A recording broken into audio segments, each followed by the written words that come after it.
then it's not a fucking vacation, ass. You're staying at home. Like if somebody fucking told me, it's like, dude, we're going on vacation. Yeah, where are we going? Party! Right? No, that's not a fuck. And bizcation fucking pisses me off too. What the fuck? Well, it's a business vacation. No, it's not. You're on a fucking road for business, you fucking dipshit. Nobody fucking goes is like, well, we're gonna go vacation, but I'm not gonna see you at all because I have so much fucking work to do. You shove that shit straight up your fucking ass. If somebody told you, like, okay, Bruce, I know you got a lot of vacation time coming up, but what we're gonna need you to do is do the exact same fucking job in a completely different city for the entire fucking time you're there. It's almost as worse, and this is what fucking set me off today, as sharenting. Have you ever fucking heard of that? No. Oh, let me fucking tell you something. I nearly fucking lost my mind. I was sharenting. It's share parenting. Yeah, this is what we get. Oh no, we're gonna get there. Fucking sharenting. I thought it couldn't get fucking worse than glamping. You know what glamping is? Glamorous camping. I'm sorry. I grew up in Iowa. There's nothing glamorous about fucking. You know what glamorous camping is? A hotel room. That ain't fucking camping. You go fucking camping in the Midwest, you know at least 3 things are certain. You're gonna wipe your ass with something that's growing on a tree. You're gonna get fucking yelled at for fucking taking a shit and wiping your ass with something that was growing on a tree. And you're either gonna eat food that is not all the way cooked or completely fucking burnt to a crisp. That's endless. Glamorous camping. Fucking really? Why don't you pull that fucking diamond encrusted sleeping bag out of your fucking douche pickle? Sharenting, and apparently this is a fucking thing in America.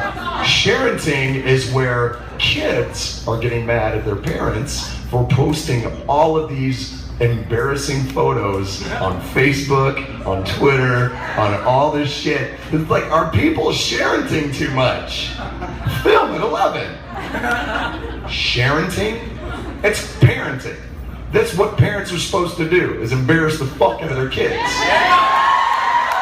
That's what we do. That's how we pay you back for all the shit you make us see. And try, this is a father of 3 talking. I know what the fuck I'm talking about, alright? And it leads to this, because I've been doing book signings all over the country. We had one here today at fucking Barnes & Noble. Some of my people are there. We started on the East Coast, and this is a fucking true story. I felt so bad for the daughter in this scenario. It was fucking brutal. There are people coming up, you know, signing, lean in, take a picture. Oh my God! And those are the dudes. They're sending them in one at a time, right? And there's an employee from the fucking bookstore standing right there, and he's like, okay, you can walk up now. Now this poor little girl, she had to be like 13 or 14, right? She just has this look on her face like you just shit in her fucking Hello Kitty diary. And she is not, she's just, it's almost like the walk of fucking doom, just walking up like this, right? Now all around her fucking mother is acting like the paparazzi. Smile, Lindsay, smile!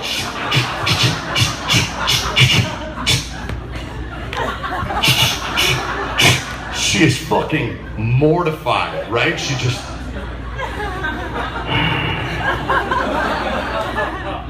Can you sign my book, please? Look up, Lindsay, look up, look!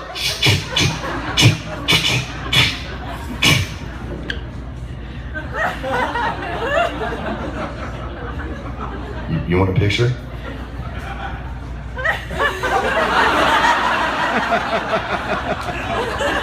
Oh, that's fabulous! I didn't know we were going to take pictures. Oh, go, Lindsay, look right here. Look right here. Look right here, Lindsay. Lift your head. Lift your head. You're the one that wanted that haircut. You can't have it that both ways. You gotta lift your head, honey. Oh, Mr. Taylor, it's so wonderful to meet you. Let me think. This poor girl is sweating through her fucking shirt.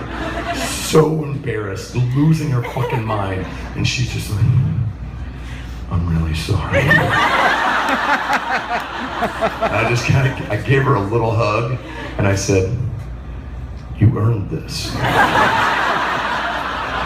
looked at me and I said, hey, it's part of being a fucking kid, man. Your parents are gonna fuck with you no matter what. And she's like, yeah, but she does this at my school. So, okay, maybe parents are a little fucked up, but that's because our kids are fucked up.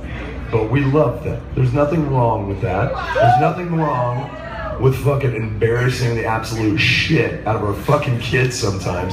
Although, let me tell you a story about Griff. My son Griff is about to turn 13. He is, I'm sure you'd love to hear that. I'll pass on that vocal high five for him. He's gotten taller. He hasn't gained a fucking drop of weight, and yet he's gotten a little fucking snarky in the last fucking, hey, it is what it is. He's got my blood in him.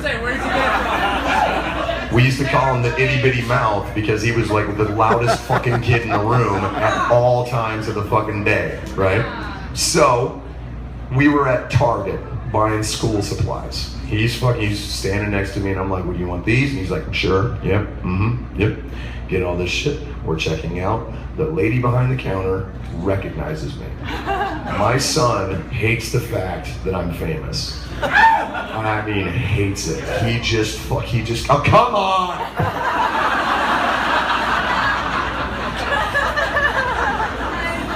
So I'm like, hey, thank you, school supplies, it's fine, it's all good. So she just goes, could you, and she's printing out this giant piece of fucking receipt paper, right? To the point where you can see the pink coming up on it. I'm like, you're gonna have to change that. She's like, oh, I don't care, I'm out in like 5 minutes, so I don't even care. She fucking gets in, she's like, okay, I need one to Tony, I need one to Samantha, I need one to Olivia, it's gonna be fine. My son is just fucking standing there. And he just looks at me and he goes, I can't take you anywhere. I was like, take shit, I drove, motherfucker. It's the whole way out. He's like, can't we go to a store where nobody knows you? And I'm like, hey, if I can fucking find one, that's all we shop at. Straight up. So, there's a whole chapter about kids in the book. I don't know if anybody's read the book yet. It's fairly new. There's a whole chapter about kids and parenting and everything, and it's kind of written in fun, but there's fucking serious shit in there. Thank you, I appreciate that. Because, hey, I love my kids. I kind of hate everyone else's kids. I really do. And I usually have the fucking patience of a goddamn saint. But those fuckers, I just want to push down by their face. Just little fucking assholes. My son hangs out with assholes. How the fuck did that happen? He just fucking brings him home and he's like, this is Derek. His fucking parents love you. And I'm like, oh, awesome. So they show up. I'm in my PJs and shit, my hair's fucking sticking straight up. I've had half of 1 cup of coffee, and I'm like, oh, it's way too fucking early for this shit. Could you just collect your little fucking illness person and get the fuck out of my house?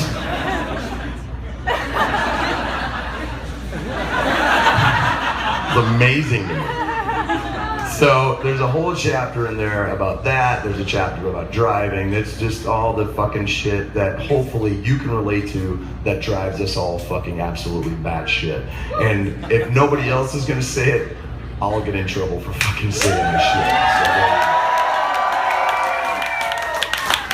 So, we got a lot of good fucking shit tonight. And before I start playing some songs, obviously I'm the opening act for Jason Christopher. Yeah, Jason!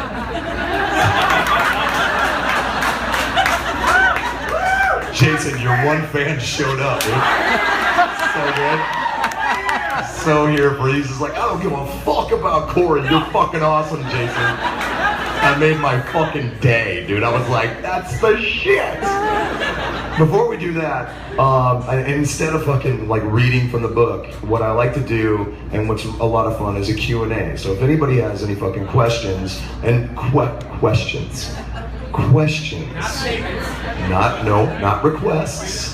Not fucking like, hey, right in the middle of whatever you're doing, can we fucking selfie, bro? No, duck lip it. I had the biggest fucking dude in Jersey, so fucking do it, bro. I love you. I'm walking to stage. Dude, gotta get one, though. I gotta go. That ain't good, bro. That ain't good. I love you, motherfucker. And those fuckers hug like they're gonna kill you. This rib still hurts. So if you have any questions, I'd love to answer. Yes, you. Okay, I watched Fear Clinic and they said that your character died, but you just ran off. Oh, I don't know if anybody knows this, but I was in a movie called Fear Clinic. It wasn't that good. I played a character called Bauer. And the question was, they said that my character got killed off, but all I do is really run off. So there's a possibility that Bauer lives, and I'm in the sequel. If they make one. I'll give you a little background about it. Actually, the part was supposed to go to Robert Trujillo from Metallica. And he's a good friend of mine and a good friend of the director, and he was actually doing some stuff with Metallica, and he was like, I can't do it, but is there anybody else that you could think of that could take my place? And Rob Hall was like, well, I don't know, do you know Corey Taylor? And Rob was like, duh, and connected us. Literally 1 week later, I'm on set with the world's creepiest fucking mustache. And there's the reason I fucking grew that thing, because my character is supposed to be like smarmy, a little fucked up. They call me rapey in the script. In the script, he's like, nah, Bauer, he's so rapey. And I'm like, well, what's more rapey than a fucking ginger mustache? And a really weird fucking buzz cut. And my fucking facial hair is really weird. I don't know if you've seen any pictures of me with a giant beard. I look like the young Santa Claus, basically. Because it grows, it's so thick, it grows straight out of my face until it reaches a certain weight. Not even a length, just a weight, and it just goes. So add that to the fact that apparently I just have a rapey look, and there's Bauer for me. So what happens in the movie, and I hope I'm not spoiling anything, I end up touching what they were calling in the script the fear goo, which is gross. I'm fairly certain there's some adult films that have that in it. But I get a little on my hands and I start fucking hallucinating and shit, and then I just flee the scene. And that's really the last time you see my character. I was like, well, what the fuck happens to me? Because they was like, oh dude, it's gonna be this great fucking death scene, dude. Your fucking head's gonna explode, you're gonna fucking melt. And I'm like, yeah. Melt my fucking face, dude. So I spent like fucking 6 hours getting like a half fucking body cast done, which is not fun, because you're just like, they're molding your face into like some serious shit so they can create this like half fucking body of you. And they were like, we need you to do this for 4 hours. So I do it, they're pouring the shit on me, and I'm like, this is fucking painful. So slowly but surely I just start to kind of relax it. Okay, I don't need that one. I don't need this one. So it comes out, and I swear to God, the body thing just looked like probably why they didn't use it. I don't know if I live, but I know the producers were really happy with what I did. So maybe, I told them, I was just like, I have an idea. What if you find Bauer in like an insane asylum somewhere? I can wear a fucking weird wig and just be like, they stared at me like I just fucking threw algebra at them. They were like, Yeah, we'll get right on that today. So we'll see. We'll see what fucking happens. Anybody else? You, sir. How was it working with the great Robert Englund? Let me fucking tell you something. I got to work with Robert Englund in fucking Fear Clinic, one of the coolest fucking cats on the planet, has a million stories, and fuck, you're gonna sit there and listen to him. That's true. We were always in the fucking makeup trailer together, right? So it's fucking the nutcrack of dawn. Both of us are picking out fucking crazy eye boogers, and he just pops in, Corey, how are you doing today? I'm like, I'm fucking great. I love you.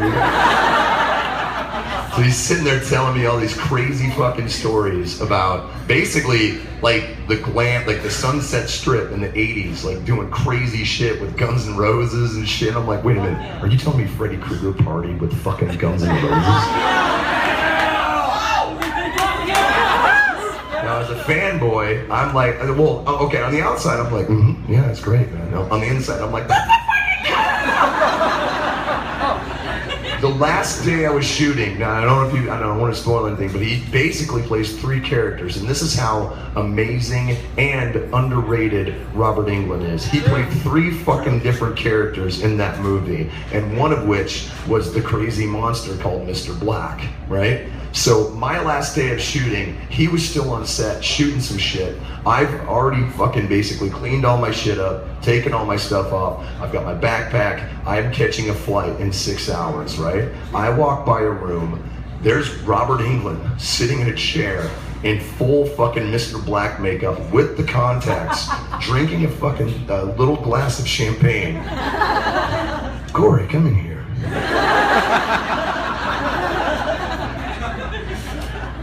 Okay. So I wander in, and it's very off-putting to look at him, like, because I mean, there's shit sticking out. He's bare-chested, like all he has on is dress pants, right? And this fucking crazy shit coming out of his face with his little glass of champagne. Just like, it's just, it's Sunday, better have my champagne, you know?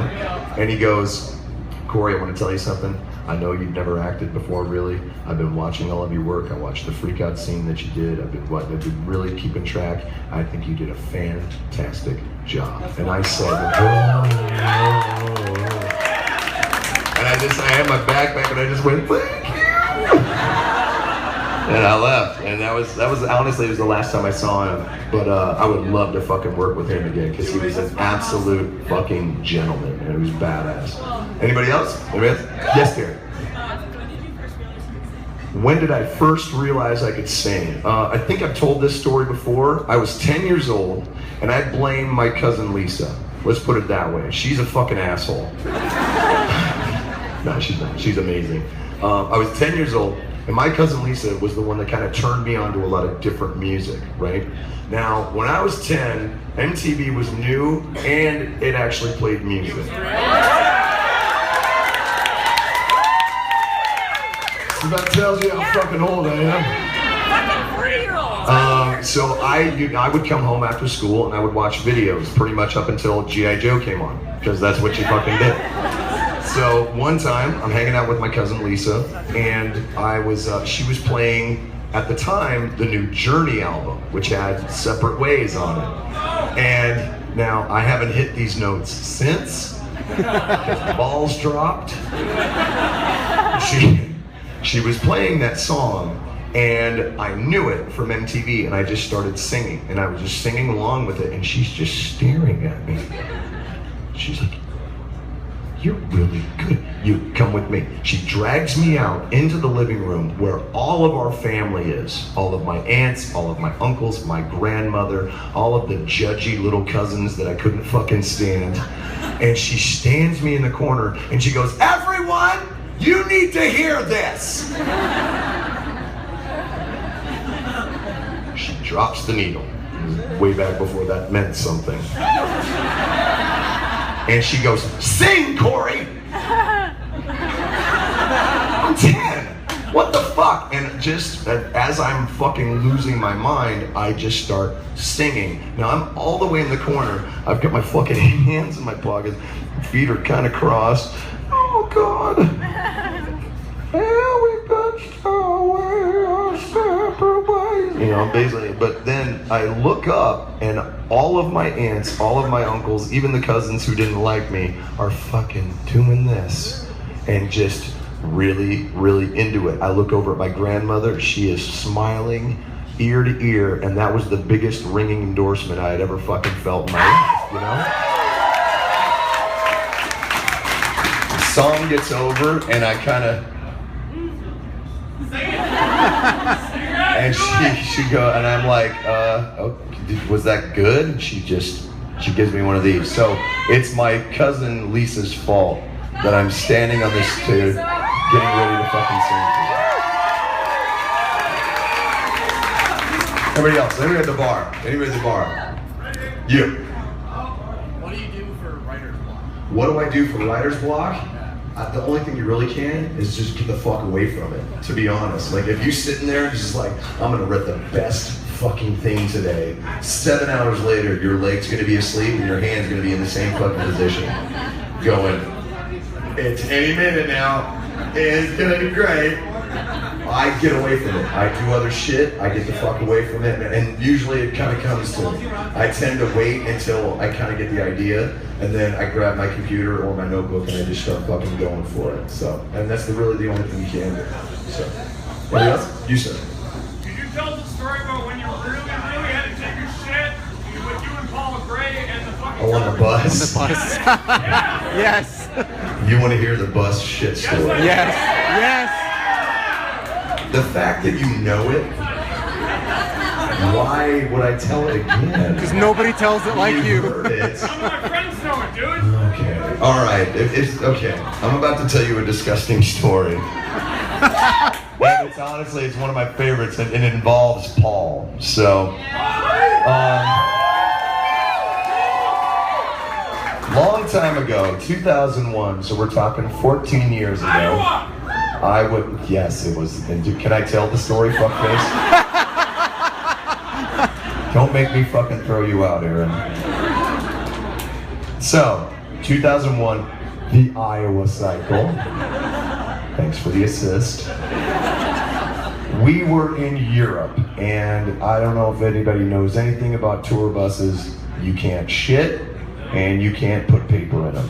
Everything else is good. You can, with bitches, just leaves pee, basically. You can pee on a bus. Everything else goes into that tank, and then the smell never fucking goes away. So, you can't shit on the bus. And I proved that the first day of fucking touring in 1999 by breaking that rule. And they've never let me fucking forget it. So, 2001, we are in Europe, we're touring. Paul and I are fucking smashed, fucked up. We had 2 buses at the time. Everybody else is asleep. He and I are up, we're hanging out, drinking a little whiskey, just having a good fucking time. And all of a sudden, just out of nowhere, I start getting that.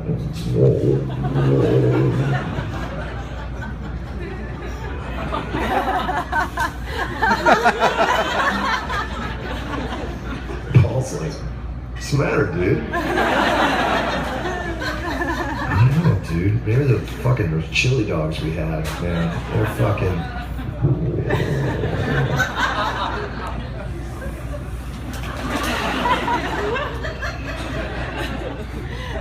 Like, you gotta take a shit, don't you? No, I'll be alright, I'll be alright. I gotta take a shit. So, what are you gonna do? And Paul, one of the best things and worst things about him, he just loved discomfort in other people, especially in moments like that. So he's just fucking. What are you gonna do, dude? Now, I wasn't gonna. Good laugh back there. I wasn't gonna destroy the bus. However, over the years, we have found out a way of getting around that, which is the hot bag. It's exactly what you think it is. It's bad. But it's only bad for a second until you get it the fuck out, right? Because we were in the middle of nowhere. There was no stopping at a fucking bathroom. This is Europe, okay? Basically, you might as well be in the fucking Congo at that point. After a certain time, people go to bed. They're like, I'm not selling you shit after 1 a.m., okay? Fuck you. You gotta take a shit, go in the woods. What do you think you are, glamping? So, I'm like, dude, I'm gonna have to fucking hot bag one, man. Paul's so stoked. Yeah? I don't want to. Maybe I can hold on. I can't hold on. He's like, all right, well, we gotta find a bag. And I'm like, why are you so fucking happy, you asshole? Because it's awesome.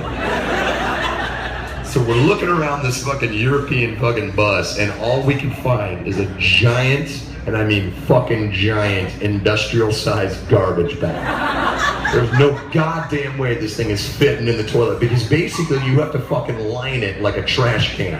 It's the only way this is effective. You fucking stick it down in it, and then put the seat down. Oh, come on. I'm not trying to sell this as a home game here. So I'm drunk as shit. I'm like, oh god, this is gonna fucking suck. And it is just pouring out of the sides like you put too much cheese on a grilled cheese sandwich. It's not poop yet. It's just the bag so far. We haven't got there. So Paul, being my friend, he's like, I'll watch the door, dude. It's gonna be fine. It's gonna be fine. So you promise? Yeah, it's gonna be great.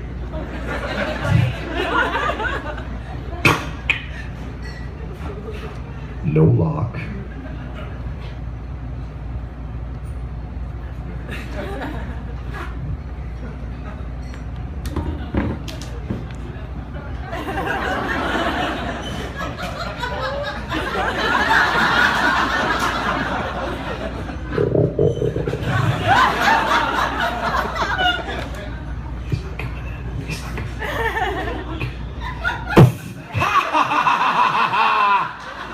Fuck you, Paul!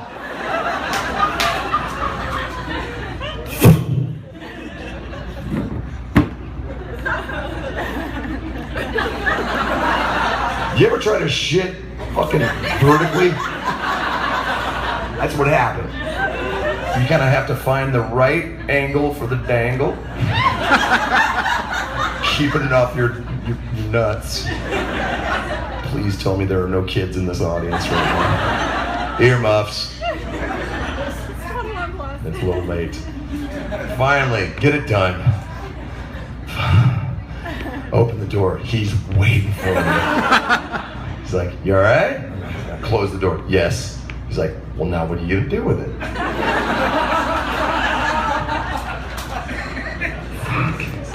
Now, on these European buses, they have hydraulic doors, which are fucking cool for the first 15 minutes until you realize that you've pressed it so many times that you run out of fucking air, basically, to work it, and then it's a pain in the ass.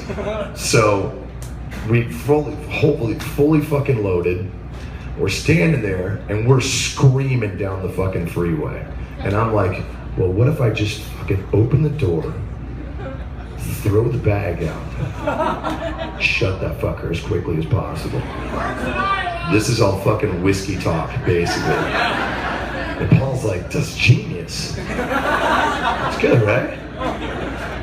So, he's got the button. I've got my bag of dick.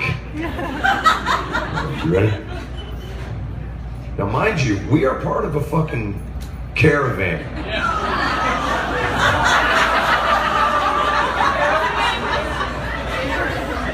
It's not exactly fucking top of the list in my brain at that moment. It doesn't matter. It's gonna be fine. We're getting rid of this son of a bitch. Woo! So, all right, here we go. Here. Okay. Fuck yeah, dude.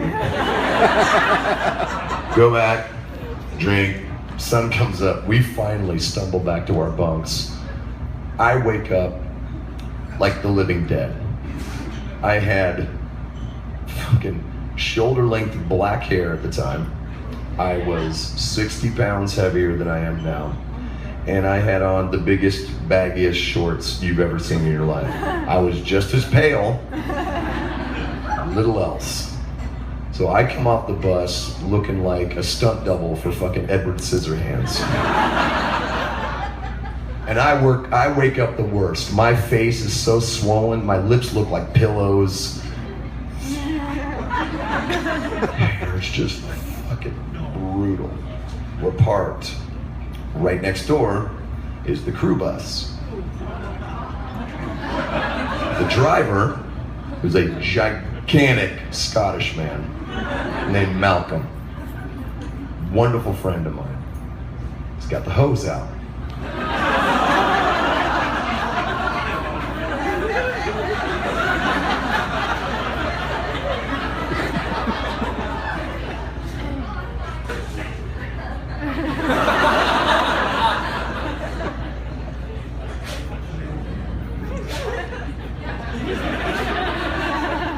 Morning, Malcolm.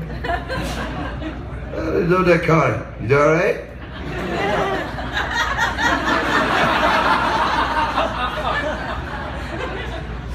Fine. What are you doing? Well, it's the most fucked up thing.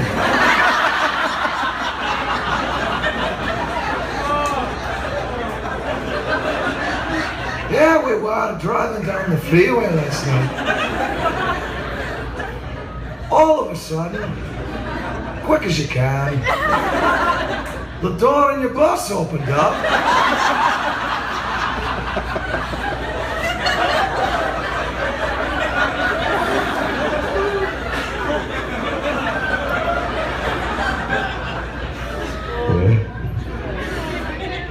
What happened? Can you kind of see what fucking happened?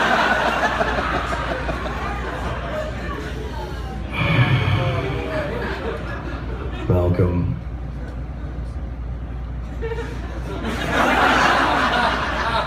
I'm sorry. That's all well and good, son. It's fine. You gotta remember, what comes around goes around.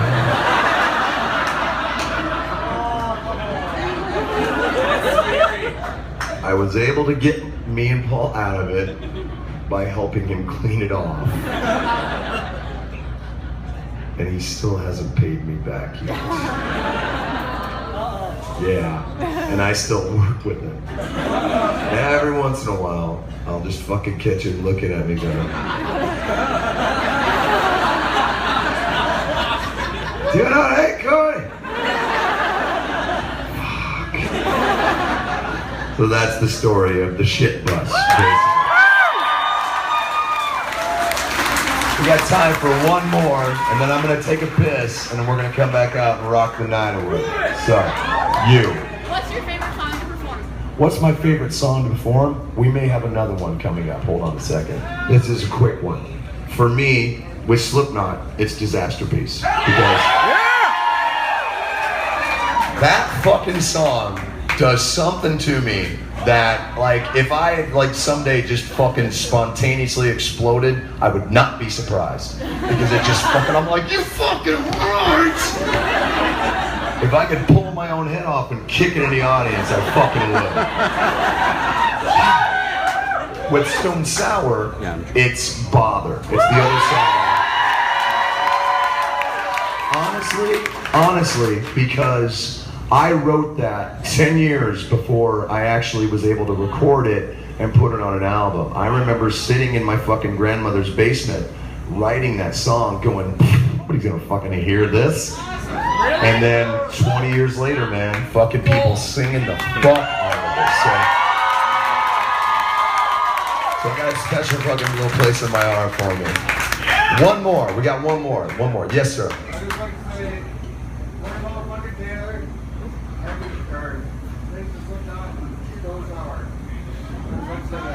It's the weirdest question I've ever heard. I appreciate that, man. Anybody else? Anybody else? Yes, dear. Yes, dear. I noticed in your music chapter you didn't exactly name a couple of bands for certain things. And I was wondering, one of the particular bands may have been a Knotfest last year, and how do you kind of work the festival around with that band? Okay. The question, this is where the question stems from. Easy. The question stems from the music chapter that's in the book, where I call out a few bands for being shit. Not so much shit, but just derivative. Just derivative. Because it's not that those bands are not good at what they do when they play. It's just that everything that they play was written 30 fucking years ago. That's the biggest problem. And maybe that's the problem that's happening with music today, is the fact that it's getting harder and harder for original ideas to get through, because so much of the mainstream is controlled by like 10 shitty fucking pop, hip hop fucking artists. But honestly, one of the biggest reasons why I don't name the bands is because A, I'm friends with at least 2 of them. And this was the only way for me to kind of get it off my chest, not just screaming in my friends' faces. It's just, why the fuck did you do that? That's a dick move. So I wrote it down for all of you to read and then ask me. But look, it's tough out there, man. It's tough for a fucking heavy metal, hard rock, punk band to really fucking get above that rim, because so much of that shit is so corporate, and our genre is just not fucking corporate. But, and I will leave you with this. I will leave with you with this. I know a lot of people try to dictate what the fucking music is on the street. I tell you right now, metal, hard rock, punk will always be the fucking metal on the street. Because where the fuck are we gonna go when they try to keep us down? We are the underground, we are the future, we haven't fucking gone anywhere yet. They can all fucking kiss my ass, motherfuckers. I am gonna take a real quick piss. I'm gonna come back and we're gonna sing the rest of the fucking night away. Go ahead and turn some fucking music on, my friends. Jake, I will see you in a little bit, my friends. Thank you.